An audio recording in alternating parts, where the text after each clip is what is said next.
አሁን አንተም ብዙም ሁሉም ሰው ጋር ሁሉም እየመጣ ሲለምናት የተፈላጊነት አይነት ስሜት ነው የሚሰማት። በጣም አለ አይደል? በቃ ያለ እኔ ሴት የለም አይነት ስሜት ነው የሚሰማት። ወንድም የተረዳኝ አይደል? አያችሁ አይደለ? አብርሃም ውስጥ ያለው አስተሳሰብ ማለት ነው። ምን አለበት ለምናትም እኮ ይገባሃል። ምክንያቱም የልጅህ እናት ናት፣ ሚስት ናት። እንደዚህ እልህ ተያያዘ እንዴት ነው ቤትህን ገንብተህ ልትኖር የምትችለው? ከእሷ ጋር እንደዚህ ሆነ እኮ ከሌላ ሴትም ጋር ተመሳሳይ አይነት ዌይ ነው የምትሄደው ማለት ነው። ምንም የተለየ ነገር ስለሌለው እና ብትለምናትም ችግር የለውም ይገባታል። ቢያንስ ማለት ነው ከእሷ ጋር የሆነ ያክል ስቴፕ ሄዳችኋል እና ለአንተ ክብርህን አይቀንሰውም እኮ እሷን መለመንህ፣ እሷን ለምነህ አግባብተህ ቤትህን ማስተካከልህ፣ ህይወትህን ማስተካከልህ ምንም የሚጎዳህ ነገር የለም። ለአንተ ግን እየታየ ያለው አንተ እሷን መለመንህ፣ ነገሮችን ለማስተካከል ጥረት ማድረግህ ክብርህን የሚቀንስብህ አድርገህ ነው እያሳየ ያለው ማለት ነው። በነገራችን ላይ ይህንን ቪዲዮ እስከ መጨረሻ ያላያችሁ ሰዎች ካላችሁ ብዙ ነገሮች ግልጽ አይሆኑላችሁም። እኔ ራሱ የቪዲዮን መጨረሻ እስከ መጨረሻ ድረስ ስላየሁኝ ነው የአብርሃም ስሜትና ሀሳብ በደንብ የተረዳሁት ማለት ነው።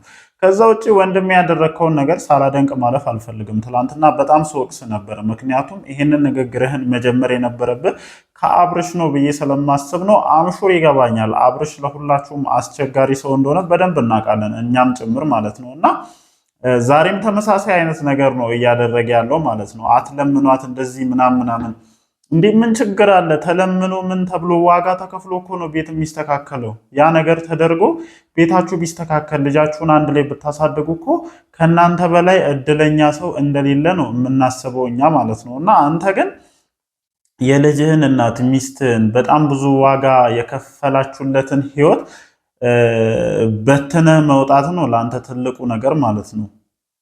ምን ችግር አለው? አሁን እችን ሴት አግባብተ ለምነህም ቢሆን ይህንን ነገር ማስተካከል ብትችል እኮ በጣም ሶ ሲምፕል የሆነ ነገር ነው። እና ትልቁ ችግር ብዙዎቻችሁ ልታስታውሉና ልትረዱ ያልቻላችሁት ችግር ምንድን ነው? አብርሃም ውስጥ ትልቅ የሆነ ኢጎ አለ ማለት ነው። በቃ አያችሁ አይደለ? እሷ ማን ስለሆነች ነው? እሷ ከሌሎች ሴቶች በምን ተለይታ ነው እንዴ?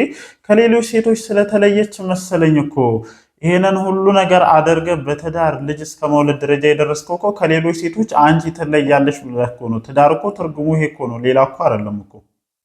እሷ ከሌሎች ሴቶች በምን ትለያለች ምናምን ብለህ ሚስትህን በአደባባይ እያናናቅን ያለውና ይሄ ቀጣይ አብርሃምን እናገባለን ለምትሉ ሴቶች ትልቅ መልእክት እያስተላለፈ እንደሆነ ነው የሚገባኝ። እኔ ሩታ እግዚአብሔርን በጣም ሀምብል የሆነች ሰው ናት። የምሬን ነው የምላችሁ። ስትጠራ ትመጣለች፣ ነገሮችን በእርጋታ ትሰማለች። ፍላጎቷ እንኳን ባይሆን ማለት ነው ፍላጎት እንደሌላት በደንብ ያስታውቅባታል። ንግግሮቿ ምናምን ያለውን ነገር በቃ አላረለ እንዲህ አላደረገችም፣ እኛ ስንጠራት እኛን ነቃን ቀርታለች እንዳይባል ብላ በጣም ብዙ ዋጋ ትከፍላለች። በጣም ብዙ ነገሮችን ታደርጋለች። እና እንዲች አይነት ሀምብል የሆነች ሴትን የዚህን ያክል ማስከፋት እመነኝ በኋላ ላይ ዋጋ ያስከፍላል። አሁን ላይ ምንም እየታየህ አይደለም። አንዳንድ ጊዜ እጃችን ላይ ያለ ወርቅ አይታየንም ብዙ ጊዜ ማለት ነው። እና አሁን ላይ ለአንተም እየታየህ አይደለም። የሆነ ሰዓት ላይ የእሷ ጥቅም እሷን ከህይወት በማጣት ምን ያክል ልትጎዳ እንደምትችል በደንብ ይገባሃል ብዬ አስባለሁኝ። እና በጣም ትልቅ ኢጎን ያየሁበት እግዚአብሔርን ገርሞኛል እንደዚህ መሆነ ማለት ነው። እንዲህ ምን ችግር አለው ጋይስ? በጣም እግዚአብሔርን እኔ እንዴት ምን ሆነ ነው ግን አብርሽ እንዲህ የምር በጣም ገርሞኛል። እሷ ከሌሎች ሴቶች በምን ትለያለች? እየሄዳችሁ እንዲያት በሏት ምናምን እኔም ይሄን ነገር አልደግፈውም። ግን አንተ ጭንቅላት ውስጥ ያለው አስተሳሰብ በግልጽ ለሁሉም ሰው ነው ያሳየኸው እና እኔ እንጃ እኔ ብቻ በጣም ገርሞኛል ማለት ነው። ለማንኛውም ሰላም፣ እንዴት አመሻችሁልኝ? እኔ ተወዳጅ ቤተሰቦች ደህና ናችሁ ወይ?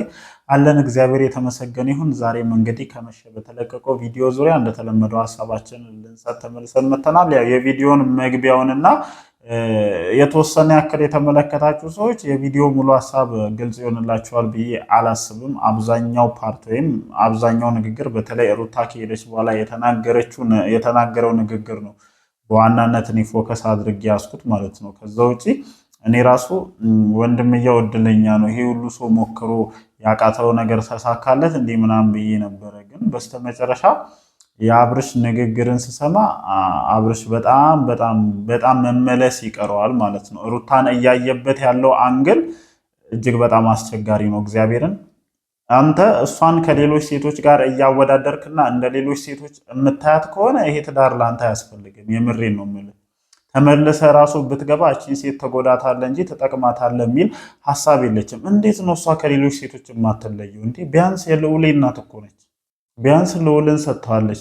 ቢያንስ አንድ ስቴፕ ማለት ነው። በጣም ብዙ ሰው የሚመኘውን ነገር ያውም ደግሞ አንተ በልጅነት በጣም ብዙ ሰው የሚመኘውን ነገር እንደው እንዴት አድርጌ ምናምን ብሎ የሚያስበውን ነገር እኮ አግኝተሃል። እና ቢያንስ ሌላው ቢቀር ከሌሎች ሴቶች የምትለይበት የልዑሌ እናት ናት። እንዴት እሷ ከማን ከሌሎች ሴቶች በምን ተለይታ ነው ስትለመን እንደዚህ ስትተዋት ትመጣለች? ይህን አስተሳሰብ ማስወገድ መቻል አለብን። እንደዚህ ተወጣጥሮ ምናምን ትዳር ላይ መኖር በእርግጥ አስቸጋሪ ነገር ነው፣ እንደኔ ማለት ነው። እና ይሄንን ሐሳብን ካልቀየርክ፣ ይሄንን መንገድን ካልቀየርክ እኔ እንጃ ድጋሚ ራሱ ታርቃችሁ ብትገቡ በእንደዚህ አይነት አስተሳሰብ ከባድ ነው እና አብርሽ በደንብ መታረም መቻል አለበት። ድጋሚ ከሩታ ጋር አንድ ላይ ሆኖ ነገሮችን ለማስኬድ በደንብ መታረም መቻል አለበት። ምክንያቱም እስካሁን ያለው ጸባይ ምን ያክል አስቸጋሪ እንደሆነ ነው። በቃ ምንም ነገር ደንታ እንደማይሰጠው የፈለገውን ነገር በራሱ ማድረግ እንደሚችል ነው እየተረዱ ያለሁት። አይሚን አላቅም፣ እኔ ትዳሩ ውስጥ ምን አሳልፈው እንደሆነ አናቅም። ብቻ እኛ እዚህ ካሜራ ላይ ያለውን ነገር ነው በብዛት የምናየውና እኔ ምን ብታደርግ ነው የዚህን ያክል እንደዚህ ያመረርከውና ነገሮችን እንደዚህ በዚህ ልክ እንድትረዳ ያደረገ የሚለው ነገር ጥያቄ ያነሳብኛል። እኔ እስካሁን ድረስ ባየነው በተረዳነው ምናምን ነገር የዚህን ያክል ሩታ ከባድና አስቸጋሪ የሆነ ጸባይ ያላት አይነት ልጅ አይደለችም። እንደውም ያየነው አንተን መውደዷን አንተን ማፍቀሯን ለአንተ እጅግ በጣም መጨነቋንና ለአንተ የምትሳሳውን መሳሳት ነው እንጂ እያየን ያለ ነው የዚህን ያክል እኔ እንጃ። ግን በቃ ይሆናል አይደለ? እኔ እንጃ ብቻ ነገሮችን ያየህበት አንግልና ሩታን የገለጽክበት መንገድ እኔ በበኩሌ በጣም አሳዝኖኛል። እግዚአብሔርን አስበኸዋል?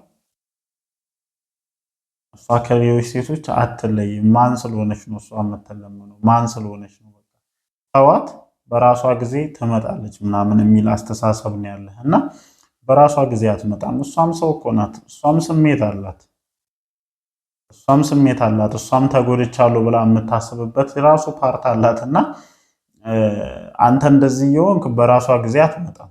እንደው በራሷ ጊዜ ትምጣ ራሱ ብንል ማለት ነው አንተ አለ አይደለ ተበድያለሁኝ ብለህ በቃ ከእንደዚህ አይነት ነገሮች ስትርቅ እንጂ አንተ እዛ ከሄርሜላ ጋር እንደፈለክ የሆንክ እሷ የምትመጣበት ምንም አይነት ታሪክ የለም። እንዴት ነው የምታያት? እግዚአብሔርን እኔ እንዴት ነው ልጅ የሚያያት እንድሉላ ነው ያደረገኝ ከተናገረው ንግግር አንጻር ነገሮችን ሳይና በጣም ገርሞኛል። ወደ ሩታ ለመመለስ በጣም ብዙ ነገሮችን ማስተካከል እና ማረም እንዳለብህ ነው እኔ በበኩሌ የተረዳሁት ማለት ነው። ሩታ ምንም ማድረግ አትችልም። ለአንተ ቤተሰቦች ካላት ክብርና ሪስፔክት አንጻር በቃ ሀምብል ሆና ነገሮችን ለማየት እና ለመነጋገር እየሞከረች ነው። ስትጠራ ስትመጣ ምናምን እያናናቃት ከሆነ ምንም አማራጭ ስለሌላት ያንን ነገር የምታደርገው እነሱን በአንተ አይን ማየት ስለማትፈልግ ነው እና ይህንን ነገር ያው ብዙዎቻችሁ ትረዱታላችሁ ብዬ አስባለሁ። ከዛ ውጭ ጀለሴም አሜሪካ ሊሄድ ነው ምናምን እያለች ነው። ምን ያክል እኔ እኮ የእናንተ አሜሪካ እና የእናንተ ካናዳ እኔ አሁን እሺ ዝም ብዬ በራሴ እንዴት እንደተረዳሁት ልንገራችሁና እንዴት እንደሚወድሽ ምናምን ለማየት ፈልገሽ ምናምን ከሆነ እኔ እንጃቺ የሩታ ቴክኒክ ናት። እሷ ናት ብዙ ጊዜ ይሄንን ነገር የምትጠቀመውና እንደዚህ አይነት ነገር እኔ እንጃ። ምን አስባችሁ ነው? እንዴት ነው የምታስቡት? እሺ በቃ ትሄጃለሽ፣ ግን እኔ ቶሎ እንድትሄጂ ነው የምፈልገው ማለት ነው።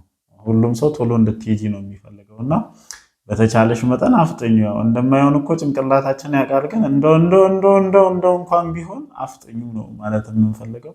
ለማንኛውም ጋይስ እኔ በተለቀቁት ቪዲዮዎች ዙሪያ እንደተለመደው ሀሳቤን ሰጥቻለሁ። እናንተም ኮመንት ሴክሽን ላይ ያላችሁ አስፍሩልኝ። እወዳችኋለሁ።